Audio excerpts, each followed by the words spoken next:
Bonjour à toutes et à tous, c'est Parody Detox, j'espère que vous allez bien. Si vous avez suivi les récentes vidéos que j'ai publiées, Pas Tekshi. Sur le corps d'un mec, j'ai pas Tekshi. vous devez remarquer que cette vidéo est assez particulière. Car oui, pour la première fois, je me lance sur une vidéo facecam. Je considère que sur les prochaines vidéos, ça va être un peu plus peut-être intéressant de voir mon visage. T'es moche! Parce que j'aimerais vous parler de sujets qui me tiennent à cœur, des sujets tout simplement qui me passionnent. Et donc avant toute chose, n'hésitez pas à me dire dans l'espace commentaire si vous avez des avis ou bien des conseils à me donner sur comment je tourne ma vidéo, sur la qualité de cette dernière. Je suis complètement preneur. Alors aujourd'hui, comme vous avez pu le deviner au titre de la vidéo, nous allons parler de l'Attaque des Titans, un animé que j'affectionne tout particulièrement. Pour moi, l'Attaque des Titans est l'animé numéro 1 parmi tous les animés. Que ça soit One Piece, Hunter x Hunter ou bien Kimetsu no Yaiba, c'est vraiment l'animé qui a réussi à devenir un chef-d'œuvre en moins d'une décennie, alors que de base ça partait d'une histoire à peu près banale. On avait un personnage qui vivait une situation compliquée, il devait surmonter plusieurs épreuves, et d'un coup, quand on est passé de la saison 1 à la saison 2, on a senti un bouleversement. On a vécu un plot twist à partir de la révélation de Reiner et Bertholdt, Titan Colossal et Titan Cuirassé. À partir de ce moment-là, on a senti que l'histoire allait devenir plus que sérieuse, et ça s'est confirmé pendant la saison 3. Mais bon, si vous souhaitez que je parle plus généralement de l'Attaque des Titans, n'hésitez pas à me le dire dans les commentaires, j'en ferai une vidéo avec grand plaisir. Mais bon, aujourd'hui nous allons parler d'un personnage particulier de l'Attaque des Titans. Un personnage qui pour moi est emblématique. Un personnage qui a réussi à devenir en 7-8 épisodes un personnage auquel on s'attache. Un personnage qui est à la fois détestable et vers lequel on ressent en quelque sorte une sympathie. Et donc comme vous l'avez certainement deviné, nous allons parler de Annie Leonhardt. Avant tout, grand disclaimer, tout ce que je vais dire sur cette vidéo ne sera basé uniquement sur les 3 premières saisons de l'Attaque des Titans. Pour information, j'ai pas lu les scans, donc tout ce que je vais dire ce sera uniquement des théories, uniquement mon avis et peut-être des choses que j'ai vues sur internet, mais en aucun cas il y aura un spoil quelconque sur cette vidéo. Et si vous vous amusez à spoiler des gens dans l'espace commentaire, ce que je considère vraiment pas sympa, je chargerai quelqu'un de supprimer tous les messages qui contiendraient potentiellement du spoil. Maintenant que cette parenthèse est fermée, on peut passer à la vidéo. C'est parti, c'est parti!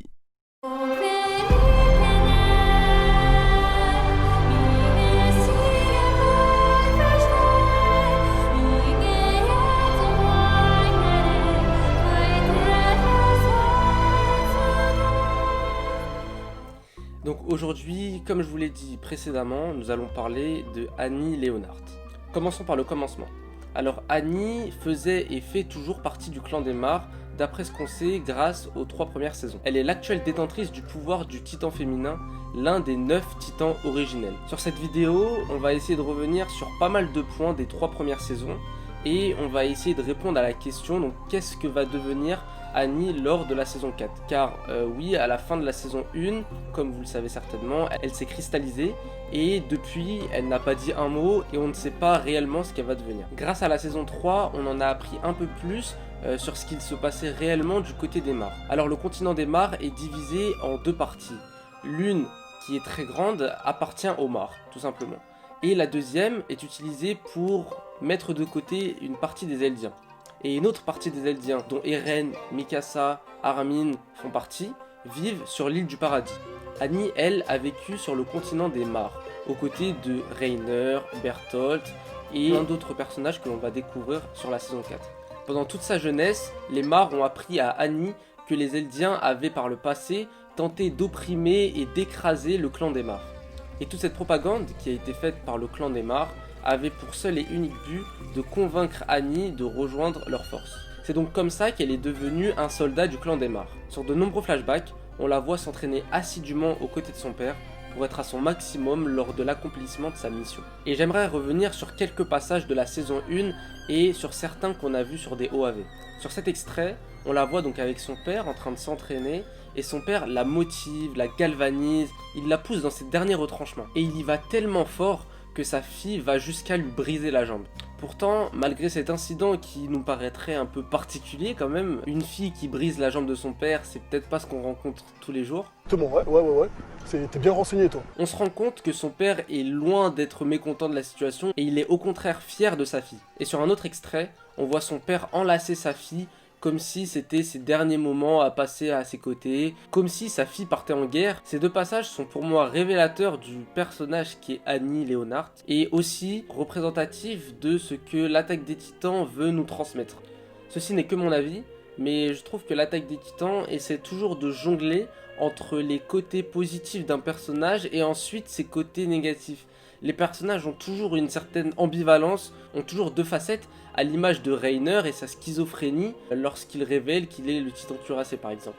Donc pour revenir à Annie Leonard, suite à son entraînement, elle a été recrutée par le clan des Mares pour être la détentrice du titan féminin, et elle faisait ainsi partie des 4 soldats d'élite qui devaient se rendre sur l'île du Paradis pour récupérer le titan de Eren. Sur cette image, on voit bien toute la foule qui acclame, qui donne de la force à ces soldats qui vont se rendre dans le clan ennemi. Et donc suite à ça, aux côtés de Reiner, Bertholdt et de l'autre soldat, ils se sont rendus sur l'île du Paradis pour détruire les murs.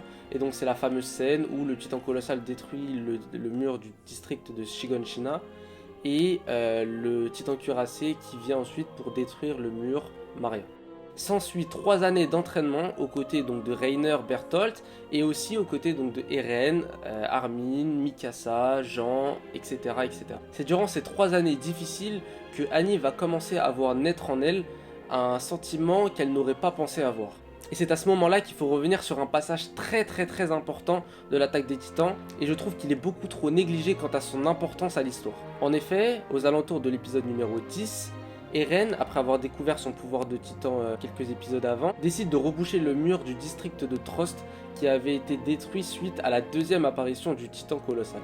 Et c'est pendant cette scène épique qu'un personnage à peine arrivé décède. Ce personnage est Marco, et il a une importance toute particulière dans l'histoire. Il a été le premier à découvrir la véritable nature de Annie, Reiner et Bertholdt. Et c'est cette découverte qui lui a coûté la mort. Car en effet, lors de la saison 3, on revient sur les conditions de son décès, et notamment sur la présence de Annie, Reiner et Bertholdt. Après qu'il ait entendu Reiner et Bertholdt parler de leur vraie nature, Marco va essayer de faire comme si de rien n'était, mais Reiner et Bertholdt n'ont pas été dupes. Ils ont compris ce qui se passait et ont décidé de le pourchasser. Et c'est à ce moment-là que Annie va retirer l'équipement tridimensionnel de Marco, ce qui va inévitablement lui coûter la mort. Sous ses yeux, Annie va voir un de ses camarades se faire dévorer par un titan, et psychologiquement, on a vu que ça a été très difficile pour elle, et on la voit pleurer devant le massacre de son camarade. Et c'est cette sensibilité dont Annie peut faire preuve dans certaines situations, et la haine, la froideur dont elle peut faire preuve dans d'autres, qui, je trouve, font d'elle un personnage bien écrit, un personnage qui mérite totalement sa place dans l'univers de l'Attaque des Titans. On a aussi vu cette complexité dans son comportement lors de la 57e expédition Extramuros. Lorsqu'elle est apparue pour la première fois en tant que titan féminin, elle était à la poursuite de Eren, et elle voulait absolument le capturer vivant. Sur son trajet, elle rencontre Armin, Jean et Reiner. Et Armin va avoir une idée de génie, il va tout simplement dire à Jean et Reiner de cacher leur identité pour pas qu'elles sachent qui est qui. Et grâce à ce stratagème, ils ont empêché Annie de tuer l'un d'entre eux. Mais malheureusement, Armin tombe de son cheval et Annie découvre son identité. Et malgré le fait qu'elle sache que Armin était un stratège très intelligent qui pouvait potentiellement lui porter préjudice lors de son opération, elle ne le tua pas et continua son chemin. Et c'est à ce moment-là qu'elle fit, à mon avis, une erreur énorme, surtout quand on sait que quelques jours plus tard, Armin trouva une solution pour la capturer vivante. Et cette sensibilité dont elle a fait preuve à ce moment-là est complètement effacée quelques épisodes plus tard lorsqu'elle affronte l'escouade Levi et où elle décime un à un chaque membre de l'escouade. Pour moi, Annie est l'un des personnages les mieux écrits des SNK. Elle est à la fois mystérieuse et elle cache encore pas mal de mystères. Elle est aussi à l'image de Reiner qui est tiraillé entre le clan des Mares qui lui a toujours appris que les Eldiens étaient de grands ennemis qu'il fallait anéantir, et les nouveaux camarades qu'il a rencontrés, Eren, Mikasa, Armin, et contre qui il a du mal à exprimer des sentiments vraiment négatifs. Avant de revenir sur la fin de la saison 1 et donc la dernière apparition de Annie dans l'Attaque des Titans, J'aimerais revenir sur son pouvoir de titan et les raisons pour lesquelles je trouve que son titan est l'un des meilleurs parmi les 9 titans originels. Pour ce qui est de ses capacités, elle en possède énormément. Premièrement, elle possède un titan qui mesure 14 mètres, juste un tout petit peu plus petit que Eren. A mon avis, c'est un grand atout pour le combat au corps à corps et elle nous en a fait la preuve à la fin de la saison 1 lorsqu'elle affronte Eren. Mais c'est aussi et surtout grâce à sa capacité à durcir certains membres de son corps qui a fait d'elle une redoutable guerrière. Cette capacité de durcissement lui a permis à la fois d'encaisser des coups fatals et à la fois de durcir ses membres pour attaquer la personne et donc lui infliger plus de dégâts. On l'oublie souvent, mais elle a aussi la capacité de réguler son auto-régénération. Lorsque les squads Levi l'affrontent et est sur le point de l'achever, elle concentre toute son auto-génération sur un œil pour retrouver la vue. Encore une fois, on voit que ce titan est vraiment fait pour le combat et il devient très redoutable lorsque le possesseur de ce dernier est compétent. Encore une fois, ça n'est que mon avis, mais je pense que le titan féminin est le titan le plus difficile à posséder. Ce que je veux dire par là, c'est que par exemple un titan colossal ou un titan cuirassé, uniquement ses capacités font de lui un titan redoutable, alors que le titan féminin nécessite une vraie maîtrise du possesseur de ce dernier. En plus de toutes ses capacités, elle est aussi capable de pousser un dernier cri pour ramener tous les titans pour qu'ils la dévorent. Ce pouvoir est pour moi un pouvoir à double tranchant, parce que si elle n'arrive pas à se sortir de tous les titans qui la dévorent, le pouvoir du titan féminin va premièrement être retiré au clan des Mar, et deuxièmement, il va être donné à un titan complètement lambda, qui potentiellement va rejoindre le clan des Eldiens sur l'île du paradis. C'est tous ces points là qui font du titan féminin un des titans les plus difficiles à utiliser à mon sens. Et enfin, la dernière capacité dont elle est dotée et qui va faire une transition parfaite pour la fin de la saison 1 et pour sa dernière apparition dans l'attaque des titans, c'est son pouvoir de se cristalliser. Alors dans la série, pour l'instant sur les 3 premières saisons, on nous en a pas dit grand chose, rien n'a été révélé là-dessus, mais j'ai quelques théories et encore une fois ça ne reste que mon avis. Pour moi, cette capacité qu'elle a de se cristalliser est un pouvoir propre au titan féminin. C'est un pouvoir très fort qui à mon avis a un contre-coup fatal pour le possesseur de ce dernier, c'est la mort tout simplement. Car oui, je ne pense pas que Annie va revenir lors de la saison 4. Pour revenir sur le déroulement de la situation, à la fin de la saison 1, Eren réussit à battre Annie et la met dans une position de soumission. Et lors d'une seule seconde d'hésitation d'Eren, Annie décide de se cristalliser. Juste avant ça, on voit quelques flashbacks avec son père et on la voit pleurer. Pleurer comme si elle abandonnait ce monde, elle abandonnait ses rêves et elle abandonnait son père. C'est pour elle un choix stratégique qu'elle a fait, parce qu'elle permettait au titan féminin de ne pas être utilisé pendant plusieurs années, parce que comme on le sait, après qu'un Eldien ait récupéré les pouvoirs d'un titan, il ne peut vivre plus que 13 ans. Et donc cela est fort probable que Annie ait décidé, au lieu de se faire capturer et donc potentiellement que les Eldiens récupèrent le titan féminin, qu'elle ait tout simplement décidé de bloquer le titan féminin et donc que personne ne puisse l'utiliser jusqu'à sa mort. Cette hypothèse est d'autant plus vérifiée que lors de la saison 2 et la saison 3, on ne la voit pas du tout, on ne parle même pas d'elle. Toutefois, récemment, lors du trailer de la saison 4, on la voit faire son apparition. Sur cette image, on la voit cristallisée, encore coincée dans les sous-sols, avec Armin qui est juste en face d'elle.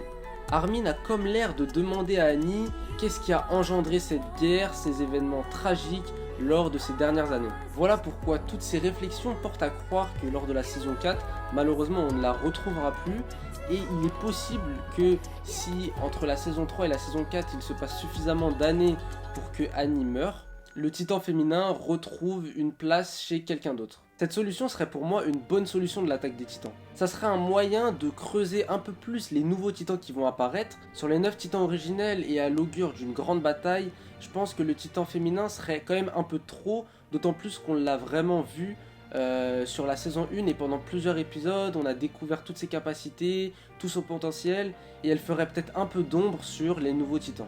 En fin de compte, l'attaque des titans cherche à montrer une guerre dont personne n'est vraiment le responsable et dont tout le monde est la victime en quelque sorte. Et Annie, par sa supposée mort et par les sentiments dont elle a fait preuve à certains moments, est le personnage par excellence d'Attaque des Titans. Elle a su être une guerrière et l'idée de uniquement la travailler sur la saison 1 a pour moi porté ses fruits. Voilà, cette vidéo touche à sa fin, j'espère qu'elle vous a plu. N'hésitez pas à vous abonner, à liker la vidéo si elle vous a plu Et surtout, n'hésitez pas donc à utiliser l'espace commentaire pour exprimer vos opinions, vos avis, me donner des conseils, dire des choses que je n'ai peut-être pas dit sur cette vidéo. Si vous avez des idées de sujets, de prochaines vidéos pour des réflexions sur l'attaque des titans, n'hésitez encore une fois surtout pas. Et je vous dis à la prochaine pour une nouvelle vidéo. C'était Parodie et Tox. Salut! Nous nous reverrons un jour ou l'autre. Salut mon pote.